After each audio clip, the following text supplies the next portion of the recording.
He hadn't seen her in years, but when he stepped into a diner and caught sight of his old college friend working as a waitress, what he did next left everyone speechless. The soft chime of the diner's entrance bell rang out as Ethan Walker walked inside, shaking off the light drizzle that clung to his expensive suit. The air carried the rich aroma of fresh coffee and sizzling bacon, the kind of place where the regulars all knew each other's names. But Ethan? He hadn't set foot in a place like this in years.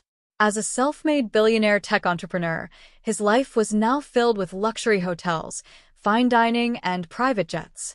He had built his company from the ground up, but somewhere along the way, he had lost touch with people from his past. Then he heard it, a voice that stopped him mid-step.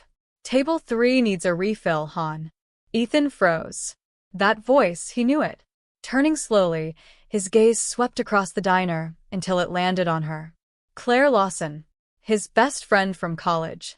The one who had pulled all-nighters with him, the one who had believed in his wild business ideas before anyone else. And now? She was behind the counter, wearing a worn-out uniform, balancing plates and taking orders with a tired smile. Ethan's chest tightened. How had life led them here? He stood in a tailored suit, a billionaire at the top of the world, while Claire, one of the brightest people he had ever known, was struggling as a waitress. She hadn't seen him yet, too busy serving customers.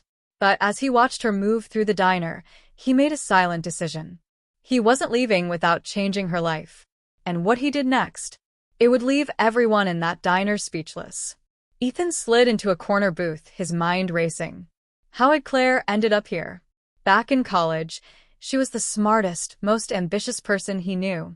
She had dreams of launching her own publishing company, of making an impact in the literary world. Yet now, she was here, refilling coffee cups for minimum wage. He needed answers. A few minutes later, Claire approached his table, a notepad in one hand. "Welcome to Mel's Diner. What can I get you today?" she asked with a polite smile, until she actually looked at him. She froze. "Ethan," she whispered, blinking like she couldn't believe her eyes. He smiled. "Hey, Claire. It's been a while." She let out a breathy laugh. "A while? Try 10 years. What are you even doing here?" Ethan chuckled. "I could ask you the same thing." Her smile faltered, and for a moment, she hesitated. "Life took some unexpected turns," she admitted. "Let's just say, things didn't go as planned." Ethan felt a pang in his chest. He wanted to ask more, to understand everything she had been through, but he could already see the exhaustion in her eyes, the weight she carried on her shoulders. Instead, he made up his mind. "You free after your shift?" he asked casually. "I'd love to catch up."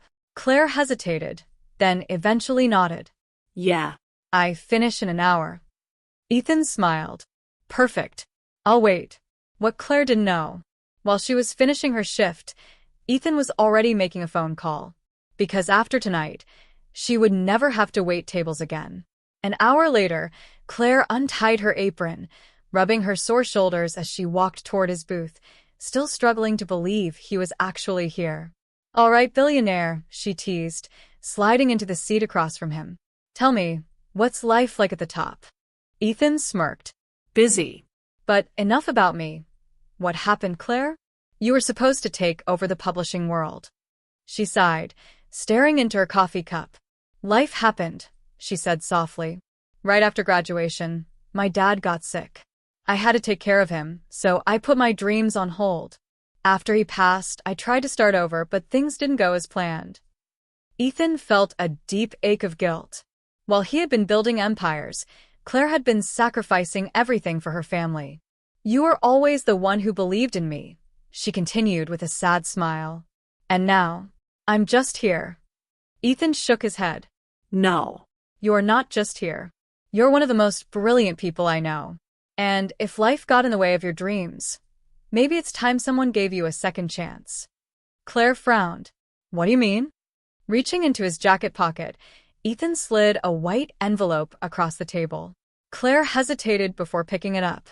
When she opened it, her breath caught in her throat. Inside was everything. A fully funded business proposal. An office space lease in New York. a $250,000 check to launch her own publishing company. Her hands flew to her mouth. Ethan, what is this? He smiled. It's your future. The one you were supposed to have. Let's build it together. Tears welled up in her eyes. I can't accept this. It's too much. Ethan shook his head. You once helped me believe I could do the impossible. Now it's my turn. Claire wiped at her tears, overwhelmed. For so long, she had believed her dreams were gone.